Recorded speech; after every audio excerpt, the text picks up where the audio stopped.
Colossians 2:2, that their hearts may be comforted, being knit together in love, and unto all riches of the full assurance of understanding, unto the full knowledge of the mystery of God Christ. Pakita din mo mga igsoon, if our hearts are not comforted and cherished your word, at uman mga igsoon, dili din maka-receive a spiritual understanding mga igsoon.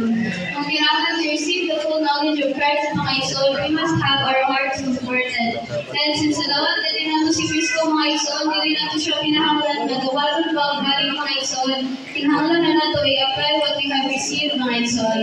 To walk in Christ and to walk with Christ mga igsoon. Amen, brothers and sisters. Kailangan nyo din ang pag-worship sa Ginoo kaya nasa kailangan. Ako din si Messiah from Church in Amen. Amen. Praise the Lord.